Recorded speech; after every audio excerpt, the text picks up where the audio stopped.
What's going on, everybody? Welcome into the Jack Ramsays postgame show. Danny Marang, Brandon Sprague. Blazers win 122-107, as some idiot always like to say. That's a winning streak. 3 games in a row for the Portland Trail Blazers. 2 games you could say they should have competed in. Tonight, even without Giannis Antetokounmpo, the Blazers absolutely housing the Bucks, beating them in Milwaukee for the first time since 2013, behind another 25-plus point performance from Anfernee Simons. I don't think anybody really saw that one coming, including those folks in the desert. Las Vegas had them as 11.5-point dogs. That is a massive, massive line. Anybody who put out real money, congratulations to you for taking the long shot odds, because I think they were plus 600. For anybody new here, welcome. We appreciate you. Love you. If you're new to the show, please like, rate, review, subscribe. Subscribe to the channel. It's free. It's easy. It helps us grow the show. If you're a returning viewer, thank you. We appreciate you. Brandon, what say you? What say me? Let's see. Let's start here. They can never be the best at winning, and they can never be the best at losing. This team loves to be in misery and always loves to be in the middle. But I will say, let's embrace the play-in. Let's lose the draft pick. Let's get swept in round 1, because that would have mean we eliminated LeBron James and the LA Lakers out of the playoff picture. Okay. I like it. Oh, and we've also would have bumped New Orleans, which means we would have got their pick. So we lose a pick, we get a pick, and Anfernee Simons is God. That's basically what I've concluded from tonight. That tracks. Joey says the Blazers suck at tanking. We've always said this. Players don't tank, coaches don't tank, organizations tank. Until the organizational call for the front office, or the front office calls for the restraint of minutes, Anfernee Simons just may be too good at this. Well, yeah. I mean, you have a guy that's currently on an incredible hot streak. It was his 3rd game of 25-plus points in a row. What did he finish with tonight, Danny? 30? 31, I believe. 31? Yeah, so the last 3 games, 29, 30, and now 31. Look, you got some really good players in this league. It's hard to tank when you have a player with that kind of production. You pair that with Yusuf, who gives you good stats. I know he's not the most efficient guy, but he gives you good stats. You've got Justice Winslow playing like a man on fire. You got Josh Hart out there, who's a really good role player. Like, you've got guys playing right now for this team that play too hard. And I'm with Joey there. They can't tank. You might be right. Not as constructed. No, because you have to play Ant for the development purposes, right? Josh Hart is healthy, and the league doesn't like when you're sitting healthy, guys. So you can't just fake an injury. Yusuf is still on this team. Like, I don't know what the minute restrictions are going to be, but they've got to figure this out, because I'm telling you, they're playing with fire here. They're not a good team, and yet they're playing just well enough to make some people think that they're legit, and they're doing well enough to lose their first-round draft pick. Yeah, so here's the thing that's really, I don't want to say frustrating, but this is the position that they're in, is that Anfernee Simons is that dude. Mm-hmm. Like, he's that dude in the sense of, you know me, Brandon, even as much as I love Ant, when I talk about him in a professional manner, it's let's see what he can do next. I am not quick to throw a label like star out there. That's not how I've ever acted. I want to see you deliver. He is 6 weeks of 25-5. Mm-hmm. I don't care who you are, how bad of a team it is on. When you are doing it at 45, 40, 85 efficiency for 6 weeks, you're that dude. You can have a couple games. You can have Linsanity go for 13 games or whatever it was, 14 games. You do not do this as the lead guy with these numbers and this efficiency when you're the number 1 guy on everybody's scouting report coming in, and you go into Milwaukee and you kick Jrue Holiday's ass. Took it to him. I mean, I've never seen somebody that's Jrue Holiday. I mean, he ate him up. It was multiple times. And you could see him feel him out in the first half. It was a situation where it would back up. And he kept giving him space. And I said, no, don't do that. And the next thing he did is he jitterbugged and just boom, right to left, hit Holiday's shoulder to the foul, and I was like, yes! That was like, you could see the maturation process, the thought process, all of it kind of coming out into one. And I say all this to say that he's so good, he's going to draw so much attention that it's Dame-esque. He's going to free other guys up. Yep. And if he's doing this, and if he's capable of doing it against Jrue Holiday and Khris Middleton, and a Bucks team that is very good defensively, they came in and kicked the crap out of this Portland team the other night. And yes, Giannis is a big part of that. Yeah. Jrue and Khris are not scrubs. Jrue's, if you ask me, the two best perimeter defenders in the NBA right now are Ben Simmons and Jrue Holiday. Mm-hmm. And I think the best guard defender in the league is Jrue Holiday. And if he can go out there and do that, you got to have some other guys on the team that just aren't good. And Josh Hart is good. Josh Hart's playing maybe the best basketball of his career. He's definitely shooting it better than any point in his career. He's absolutely killing from three. Justice Winslow is actually facilitating as that kind of quasi short roll Draymond Green as a creator, as a release valve when they trap Anfernee Simons. Yep. He's finding Greg Brown on baseline cuts. He's finding Yusuf Nurkic on backside rolls. He's finding CJ Ellaby and Ben McLemore in the corners, and they're knocking down shots. Tonight, Brandon, they hit 18 of 43 threes. And that's the big thing, as we've always talked about, even when Dame was healthy. This team hits threes, they can do some stuff. It's hard because I'm balancing things here, right? Like I'm balancing trying to be real, and then I'm also balancing fandom because I can't help but watch Ant and just be amazed. He had a move tonight where he like went around a guy, or I can't remember the move he did, but I remember we were watching the live party and he did the move and he ended up doing like a running shot that banked in, and we were both like, he cooked the whole team. Cooked the whole team. And those are things that I'm loving to watch. I love watching this kid grow, and I think it leaves me more and more like it's swayed me so far from where I was a month and a half ago. I was on this podcast telling you, you can't sell me Dame-man. And I still hope they go get a Jeremy Grant type player to add to this. They've gotten bigger, they've gotten more athletic. Yes. That's the good thing. By the way, I'm not telling you Josh Hart is better than CJ McCollum. He's not. But he's a better fit. He's a better fit. And I think that is a very important thing to remember here is they need length, they need athleticism. And when you get a healthy Dame back, a Josh Hart for $12.9 million is a bargain. Now, with that being said, as much as I love watching Ant grow and watching him become what this is the butt. I get it. There's going to be some fans that push back against this, and I get it. I'll own it. You get the portion of the fan base that says, oh, you love to live in misery. No, I don't. I've loved watching this team win. This team as currently constructed is not a winning team. This is a team that should be valuing the draft. I thought Joe Cronin made moves to basically tell you they valued the draft.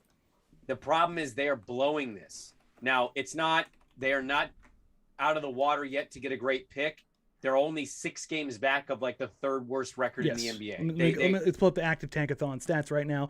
Portland Trailblazers are 24-34, 10 games under 500. That would give them the Pelicans pick at 23-34, the 8th pick, Portland 9th pick, and they are 5 games away from the Indiana Pacers. And this group of games they have coming up, which I did not expect them to win this. If any of the games in here, this is the one game I definitely did not think that they would win. Not in any way. We both talked about our parlays on the pregame. I'm not telling you I had faith that they would win, but when he plays, when Ant is out there, as a guy who is rooting for them to lose games, it's making me nervous now. Like, it's insane. He's good enough to pick them out of a deficit. He's good enough to bury. He can win you a game. Who doesn't have their best player? He can win those games. And so, again, we're going to run the Tankathon numbers. We just told you they're 5 back of Indiana. This thing isn't over yet, but it's a little frustrating. I'm starting to get to that point where I know they should be losing. You know they should be losing. Yep. 90% of the people know they should be losing, and they keep winning. And it's only hurting what they can be next year and maybe the next 2 years. I still am very much like they need to organizationally come down from the top at the deadline. Or excuse me, at the All-Star break, there's one game left. They play Memphis, then it's the break. And they will lose that game. Like, I have a reeling suspicion that that Ja is just going to be too much for them. yes. But after that, they've got Denver, they've got Phoenix, they've got Minnesota twice, they've got Utah. It is a gauntlet. But here's the thing. No matter, they could win every single one of these games. They could win every single one of these games. And if they did, you enjoy it, whatever. But do not get caught up in the 2016 stuff again. That, they're just a small tweak away.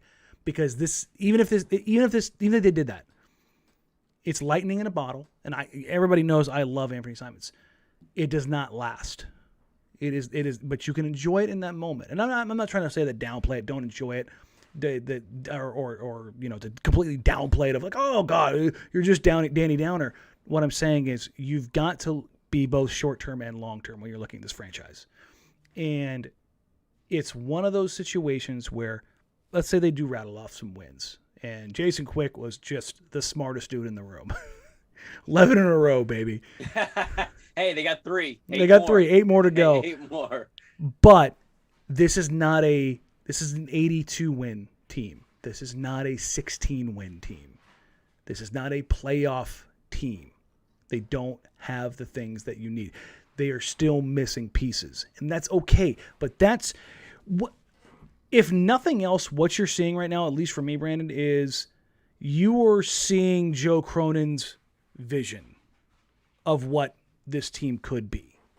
Mm-hmm. Now, it doesn't have all the parts necessarily that they want to have, but you're seeing the general idea of how they want to play basketball, which is be bigger, be longer, be more athletic, take advantage of those things, and exploit those opportunities. And it looks so good, and it's so overwhelming because Portland has not had this in 7 years, maybe longer. Right. You legitimately might have to go back to the Clyde era before you had guys like Portland has right now as far as wanting to get out on the break and then kind of capitalizing on it. Can I add a quick caveat before you finish that? You just reminded me, I wanted to bring it up in the postgame. Casey, shout out our good friend Casey Holdall. Mm-hmm. Great stat tonight. First time all 5 starters have had 4 assists or more since 2003. Yep. So not only do you have more size and athleticism, you have playmaking on the floor all at one time. Playmaking and guys willing to share the basketball. You always talk about this, and I sometimes disagree with you, just I guess in circumstances, but we talk about ball movement. Mm-hmm. And you say, more ball movement does not indicate better offense. Yes. It's more about when you pass, who you pass, etc. Yes. The only time I push back is when you have a team that collectively comes together, and maybe a guy has an okay shot, but he'll kind of kick it for that slightly better shot. And you can sometimes implement better ball movement that way.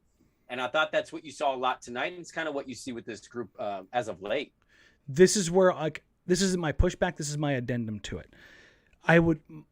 I would say, and I would frame this as, and this is something I have wholeheartedly believed for so long, people think that because they can pass a basketball at recess, that you can pass a basketball in the NBA. You can't. Very, very few people in the NBA can be good, heady passers, particularly on the move. A quick little tidbit of Anfernee Simons, the interview that I did with him on Friday. It'll drop here in a couple days. One of the things that we talked about was his ability, his interior passing. And he said, one of the things the coaches were so surprised by was my ability to just figure it out. To go from a guy who wasn't a point guard to making passes on the move, right hand, left hand, overhand, underhand, scoop, whatever, bounce passes, pocket passes. And he said, I just picked it up. That's savant-like stuff. What you're hoping for from the Blazers is they got more guys that could just make simple passes. And they've done that. Because if you look at these teams over the years, part of the reason they got Larry Nance Jr. was to improve their playmaking. Because CJ, while a good playmaker, is a ball stopper. It's hilarious. It's popping up in New Orleans already. I'm getting feedback from them all the time. Like, good God, he stops the ball an awful lot. Ant naturally keeps the offense greased. Justice Winslow is not a ball stopper. Josh Hart has a little bit of Norman Powell in him in the sense of being a play ender, but he keeps the ball moving. He is a connector. CJ Ellaby tries to probably overpass to a fault. Yusuf Nurkic tries to be a playmaker when he's not forcing up offensive rebounds. But you have these younger guys who were also, they weren't AAU superstars.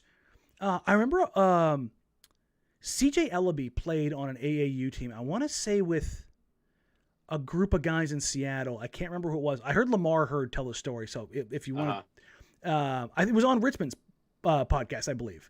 But he talked about it. Ellaby was just a guy who was just active, just kept doing things. Greg Brown was a one-and-done Texas guy who had to play behind the guards. CJ Ellaby was a Washington State kid who wasn't the star on the team. Trendon Watford was a point forward at LSU. He wasn't the star of a perennial powerhouse team. So you have these guys that are playing this brand of basketball that's different. They play within their role. They know that their role is not a 1, a 2, or even a 3. So what they do is, if they've been doing that from AAU and now they're in the league, you're talking about 6 to 8 years of knowing I have to fit in without saying I'm going to get all the shots. I'm going to get all the looks. Guys that can do that, there's a real quality to that. Like GP2 right now for the Warriors. Perfect example. Absolutely perfect. He is exactly this. He's got his dad's defensive instincts. Like, he is a great one-on-one defender. He's not a strong offensive threat. So what does he do? He's a cutter. He finds the open guys. Like, he's kind of a playmaker. He's like a third, secondary, sometimes with the rotations, playmaker for them, because he knows that's not his strong side of the basketball. And he knows he's got Clay, he's got Steph, Dre's out there. You got Kuminga catching lobs now. Like, he knows how to fit in. You've got that with some of these guys. What you mentioned, Ellaby, Watford, these are guys that have had to fit in where they get in. And so now you get in the NBA. And again, I'm not telling you this group with Dame is like a contender. No. But they play a brand of basketball that's contagious. And this is why I've always said it wasn't Stotts' system. It wasn't the system. It wasn't the system. It was the personnel. You can have one guy who dribbles the air out of the ball. And Damian Lillard has earned the right to dribble the air of the ball because he's an offense unto himself. He's, if not the highest, it's between him and Chris Paul, highest efficiency pick and roll point guard in NBA history. As far as points per possession. It's insane. So he's earned that up. He's earned that right. Like, if you're arguing against that, we're just going to disagree. So aesthetically, I get it, blah, blah, blah, whatever. But when everybody else is on board, which I think that's the difference between Dame and CJ versus Dame and Ant, is that Ant is a guy whose natural inclination, and we've talked about this over the last couple of weeks, is to include others. Like, he wants to get more guys involved. So offensively, I think in the long run, that does work out. And if you've got these other guys that you can bring in that are in a culture of sharing the basketball, I think, and then the roster makes more sense for it, then I think you start to reap those rewards. Yeah. And the bottom line of all of this is you have guys who can pass. In the past, you didn't. I did not trust, out of all the free agents they have had, they have added to this team, Evan Turner is probably one of the only ones that I trusted consistently make passes outside of the starting lineup. What else was he going to do, though? That's a guy that understood, like, I have to do this. Yes. This is my role. Like, the choices were Robert Covington or Aaron Gordon. And one of the reasons why I wasn't thrilled about going away from Gordon was Gordon keeps things facilitating. He keeps the ball moving. He makes plays. Cove makes a quick decision. That's it. But things got so sideways by the end, and not to relitigate this, he knew 5 seconds before the ball hit his hands whether or not he was shooting it because he knew he may not get it back. So that's a long, drawn-out way to talk about how and where this team is now and where they go. They have a very, very difficult schedule. They have the Grizzlies game, the All-Star break. They come back, and it's tough. It is brutal. Then it gets easier than any schedule in the NBA after that. If the Blazers are going to lose games, it will be an organizational tank, Brandon. There's no way. Let's pull up exactly what it is here real quick. I want you to map that out. It also should be noted as you pull that up. Their away record today went to 8-18. So before tonight, 7-18, obviously. In other words, they are not good on the road. They're a bad road team, and they have double, I think, the amount of road games as they do home games remaining. Yes. That's the caveat that's positive. Now, the schedule's not, you mentioned the back end of that schedule being easier. That's fine. And I do think they're going to get the brakes beat off of them against Memphis. Going to the All-Star break, we'll see what happens those first 6 games. But when you get to that back end of that schedule, and look, like Detroit, you're not going to out-tank Detroit. Yeah, it's hard to out-tank. I know they just got beat by Orlando by a lot, but and they lost to the Thunder twice. It's hard, though, to continue to do that, right? Yes. Like, you keep playing good. You've probably already earned the losses against those teams for any that you have coming up, because you do play the Pistons and the Thunder and the Spurs and the Rockets all again. So with all the players we just mentioned, the Winslow, the Nurk, the Hart, the Ant, Watford, like whoever you want to throw in that group, map out how do you organizationally tank? Because here's the part of this that frustrates me is I'm rooting for this team to lose. I'm disappointed they won this game tonight. I don't care how that makes me look, but I also love seeing Ant thrive, and it does make me happy to watch him grow. Because, again, I said this in the pregame, I think it makes Dame feel even better about what they can be next year. Yeah, and that's I think, the trade-off, is that he's looking at that going, you know what, maybe this does work. So, again, this is who the Blazers have coming up. Grizzlies, and then the All-Star break. Then after the All-Star break, 2 quick home games against the Warriors, Nuggets, then a 4-game trip, Suns, Timberwolves twice, Jazz. Home once for the Wizards, and then a 5-game trip against the Hawks, Knicks, Nets, Pacers, Pistons. They'll probably go 2-3, 3-2 on that trip, and then 5-game homestand. Spurs, Rockets twice, Thunder, Pelicans. And again, Spurs, another 5-game trip. This is what matters. Another 5-game trip. Yeah. A lot of games in short span. 2 games against the Spurs, home and home. Then Oklahoma City, Pelicans again, close out with Mavericks and Jazz. So you play the Pelicans twice. Beating them, I know it doesn't help your own tank, but it helps them stay out.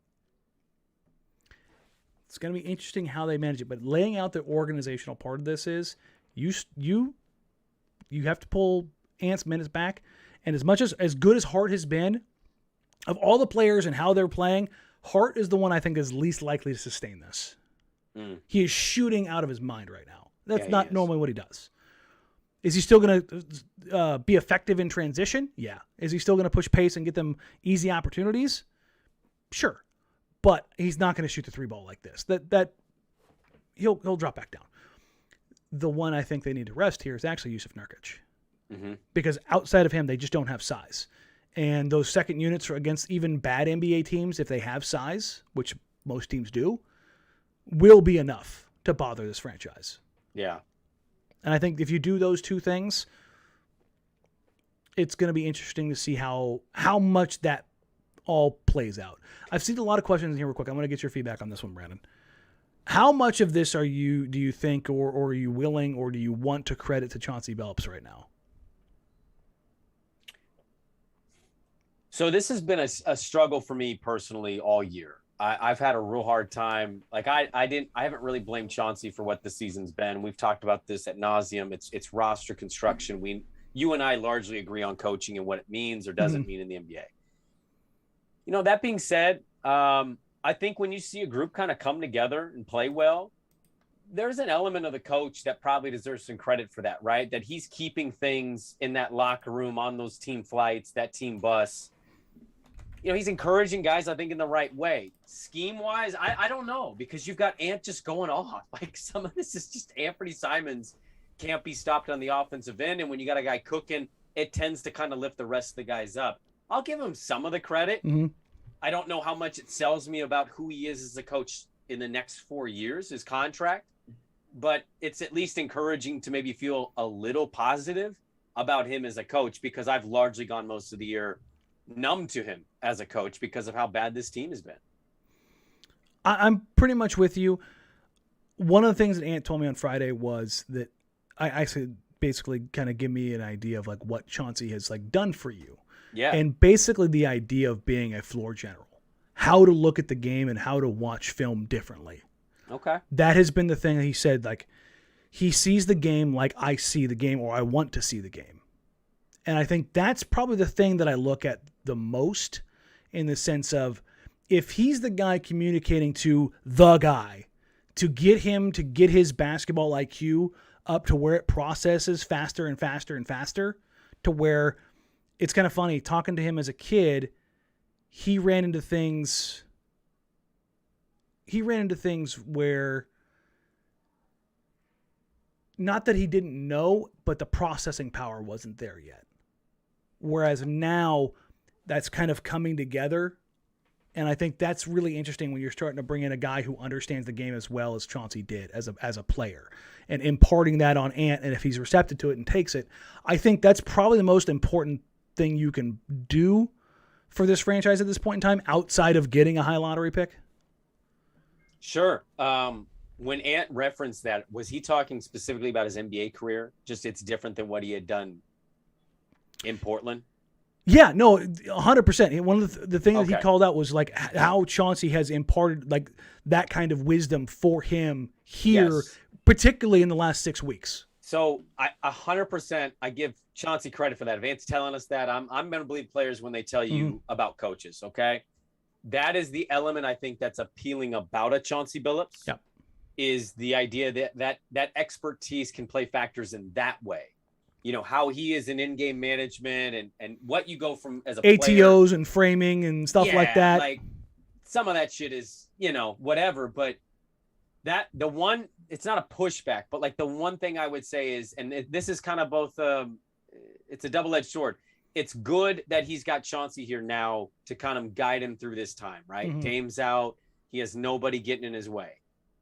The previous regime, I'm not telling you they'd be able to teach him and guide him the way Chauncey is. I wouldn't suggest that, but I would say it was probably a little more difficult given their rotation was kind of set with certain players having to play in front of him. So like the teaching of that isn't there. How often was Ant really running the point for this team last year versus playing off ball and kind of the guy who was stuck behind Carmelo Anthony? So I think some of this is like you're getting the minutes, you're getting that experience, and you're getting to run the team. Plus, you've got the former point guard, all-star player who can guide you with, hey, this is how I viewed it. This is how I would dissect film. This is how I would view these particular matchups. Again, Terry can't match Chauncey in that, but Terry's in a whole different situation where it's like, Melo, you have to be first off the bench. Yeah. And he's playing for his job, or coaching for his job, I should say. Obviously, yes. But it's, if Ant's giving him credit, then that's a good thing to hear, that a young player feels like he's getting the right guidance. Yeah, and that was one of the things I really wanted to kind of drive home with him. And for those that are just coming in or heard what we're talking about, I talked with Anfernee Simons on Friday. I'm still editing it. I will probably drop it either the day after the surgery or probably Friday. All depends on, how many drugs I'm on, to be honest. That's kind of where we're at. So for everybody else who also is coming in, we will do a mailbag show tomorrow. I will put the tweet up after the show here. Reply to that, get them in. We'll record Tuesday afternoon pretty early to get it done because I've got some stuff to do before Wednesday morning when I go in for my surgery. So, that's kind of where we're at right now. We appreciate you. Love you. Thank you. Like, rate, review, subscribe. All of those things help us grow the show. This is the business part of it real quick before we get out of here. And again, if you're watching here live, please subscribe. Help us grow. We're just short of 3,000. What are we at right now? We are at, ladies and gentlemen, 2,845. So we are 155 away from 3,000. That was our season goal. Our season goal with a couple of months remaining. And that's why the season goal is now 4,000. 4,000. Step right up. 4,000. What do I got to get? 4,000. Got to get 4,000. Sold. And even though I will not be around for the pre or post game show on Wednesday, I might be able to work something out to where I can have a guest host come in and I can just push a button, which is I am available to do. But however, no matter how long I am out, the watch parties will continue to go on. So the watch parties are up and active for all the members. For those that were wondering, yes, I am still going to give away the Nick Batum jersey, and we are just short of 200 members right now. I just looked; we were at 187. Nice. So, for those of you worried about whether or not you missed out in the initial 200, you did not. So, we have 13 more spots right now. We appreciate you. We love you. Thank you for helping us grow this community, helping us grow the show, and everything else here. It has been absolutely awesome. We will get out of here on that again. You can find us on social media at Danny Marang, at Brandon Sprague, at Jacked Ramsays, jackedramsays@gmail.com. Get those questions in for the mailbag pod because this will be the last one for a little while. I don't know how quickly I'm going to come back. So hopefully it'll just be about 10 days. but you never know with this stuff. So, again, thank you all so very much. We appreciate you. Have a wonderful, wonderful night. We'll get the mailbag out tomorrow, and I'll be back in probably about a week or so. Until then, take care. Talk